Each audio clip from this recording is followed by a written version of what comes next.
إله إلا الله محمد رسول الله.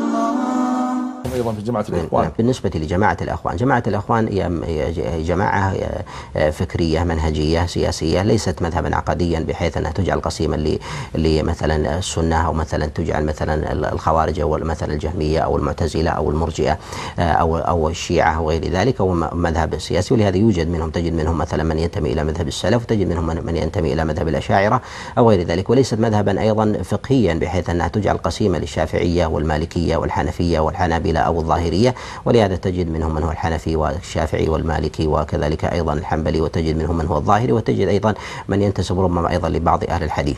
ولهذا نقول إنه مذهب يعتني بإصلاح جانب الأمر العام، وكذلك أيضا ما يتعلق بأمر السياسة. هذا المزيج والخليط الذي يكون في المذاهب الفقهية التي يجتمعون عليها أوجد لديهم شيئا من التسامح في أمثال هذه الأمور. ولهذا تجد مثلا نوع من التقارب في بعض الآراء الفقهية، والتسامح الذي ربما يكون في مخالفة للدليل الصريحة. كذلك أيضا ما يتعلق ببعض الأمور في أمور العقائد وغيرها، تجد مثلا منهم السلفي، وتجد منهم مثلا من يسلك مثلا مذهب الأشاعرة وغير ذلك. والغاية من ذلك هو ما يتعلق بجانب إصلاح السياسة، وذلك أنه لقد مر بالأمة الإسلامية فترة خلق فجوة بين الأمور الدولة وتنظيمها في العالم الإسلامي بعد انفكاك الخلافة، وأصبحت العبادات والتدين يتعلق بأفراد الناس، فأرادوا أن يأخذوا ما يتعلق بأمور التدين ويرفعوها إلى فوق بحيث يصلح أمر الأمة. وهذا أداهم إلى شيء من ربما أيضا يكون شيء من التنازلات. ولكن ينبغي أن نعلم أن ما يتعلق بأمثال هذه الطائفة وهذا الحزب ونحو ذلك ينبغي أن ينظر إليه من جهات. الجهة الأولى من جهة الخصوم الذين يخاصمونهم ويقعون فيهم. نعلم أن كثيرا من السياسات التي مثلا فكت الدين عن جانب السياسة، هؤلاء لا يخافون من الإسلام، لا يخافون على الإسلام من الإخوان، وإنما يخافون على السياسة من الإخوان، ولو دثروا ببعض العبارات مثلا التي يخافون فيها مثلا من الإسلام، أو وصمه مثلا بالبدعة ونحو ذلك. نقول وإن صدقوا في بعض هذه الأقوال، لكن نقول أن مثل هذه الأشياء ربما تتخذ دثارا للمواجهة بحيث يكون في ذلك إسقاط، حتى لا يتم في ذلك إصلاح لجانب السياسة. ولهذا نجد أن من يحارب أمثال هذه التيارات أن منهم من مثلا من دول من تحل مثلا الزنا برضا الطرفين، أو ما يتعلق أيضا ببيع الخمور في كثير من المواضع وغير ذلك، بل أيضا عدم الاعتراف بحق الله عز وجل بجانب التشريع. ولهذا نقول إنه ينبغي في حال الموازنة في أمور الأحزاب أن نرجع في ذلك إلى كلام الله عز وجل وكلام رسول الله صلى الله عليه وسلم، وأن ننظر في أمور الموازين، بحيث أنها مثلا إذا ثمت مواجهة بين طائفتين أن ينظر إلى أقربهما إلى الحق.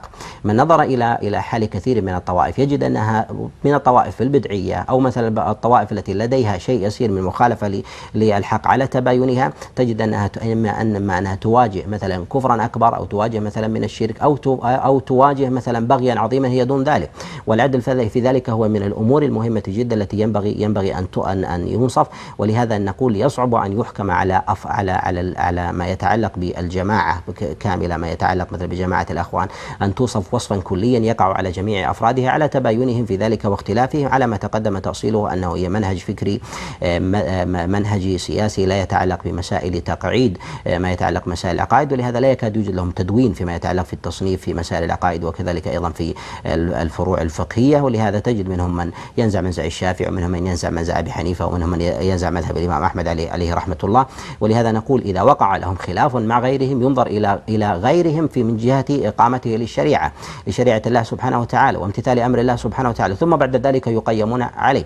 وهذا من العدل الذي أمرنا الله سبحانه وتعالى به. وكيف هم داخل دائرة الإسلام، وهم من أقرب الناس إلى منهج أهل السنة والجماعة في هذا الباب. ولهذا نقول إنه ينبغي العدل والإنصاف في ذلك، خاصة ما يتعلق بالطوائف، أو كذلك أيضا السياسات والحكومات التي تحاول عدم وصول الإسلام إلى إصلاح السياسات وإصلاح ما تتعلق بحكم الله سبحانه وتعالى وقضائه في الناس. ولهذا من العدل والإنصاف الذي أمرنا الله سبحانه وتعالى به، وهو من القسط والشهادة لله جل وعلا بأدائها أن يؤديها الإنسان كما أمره الله سبحانه وتعالى.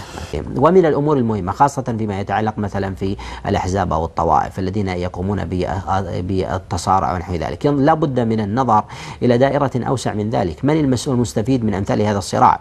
إذا كان ثمة استفادة من طائفة هي أخطر على الأمة من الصراع في هذا الأمر، فنقول على الأمة أن تتراحم فيما بينها وأن تغض الطرف ما استفاد عدو أعظم من ذلك الصراع. ولهذا ينبغي أن يتراحم خاصة ما يتعلق مثلا بالطوائف أو الفرق أو المذاهب إذا كان يستفيد من هذا الصراع من هو أعظم، مع عدم إهمال الأخطاء على سبيل الانفراد، بحيث تبين أمثال هذه الأخطاء ويدون فيها مثلا بعيدا عن التخوين أو نحو ذلك. نجد أن بعض الطوائف قد تتصارع مع كفر، فلا يجوز حينئذ أن يقوم الإنسان بمواجهة. لماذا؟ لأن تتصارع مع عدو أعظم من ذلك. ولهذا ابن تيمية رحمه الله لما قاتل التتار قاتل معه طوائف من المخالفين له، سواء كانوا من الأشاعرة أو كانوا من الصوفية وغيرهم. ولهذا تجد أيضا في قتال العبيديين للطوائف مثلا فإنه كان قائد أولئك من الخوارج، وذلك أنهم يقاتلون دولة خارجة عن دين الإسلام، فلا بد من النظر إلى الجهة المخالفة في ذلك، وهذا من العدل. كذلك أيضا في الطوائف التي مثلا تخالف أو خارج دائرة الإسلام ينبغي أن ينظر إليها باعتدال.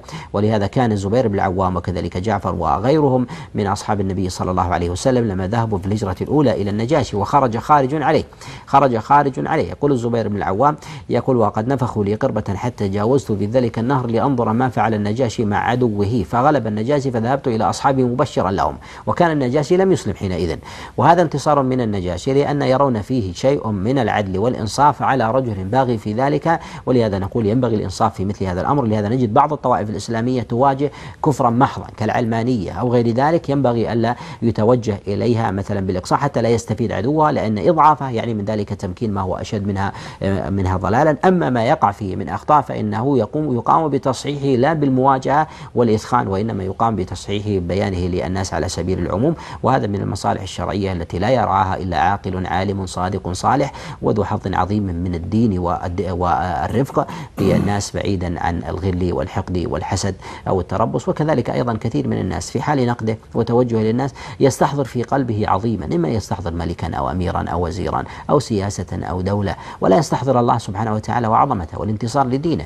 وربما يتخلل في قلب الإنسان الانتصار لدين الله سبحانه وتعالى في ظاهر أمره، وهو من جهة الحقيقة مشوبة بشيء من الهوى، الحقد لفلان مثلا لبروزه أو مثلا لعلمه أو مثلا لسيادته لمنصبه لجاهه لماله وثرائه الذي أتاه الله عز وجل لجماله لسياسته لحذقه وغير ذلك. ينبغي أن نتجرد وأن ننصف في ذلك الحق، وأن نبعد الإحقاد والغل، وأن ننصف في دين الله عز وجل. فهذا مما أمرنا الله سبحانه وتعالى به للعدل والإنصاف، وألا تأخذنا نفوسنا وما فيها من غل أن نخلط به في ذلك الحق. ولهذا الله عز وجل يقول: لا يجرمنكم شنآن قوم على ألا تعدلوا اعدلوا هو أقرب للتقوى. الحقد والغل الذي تجده مثلا على شخص افصله عن الحق الذي أنزله الله عز وجل، فثمة ميزان دقيق يخرج الله عز وجل به من شائبة. كثير من الناس في دعوته في إصلاحه في جرحه وتعديله ونقده يكون مشوبة. الله عز وجل لا يقبل من ذلك إلا ما كان خالصا جوهرا نقيا. يأتي في الميزان تجد أن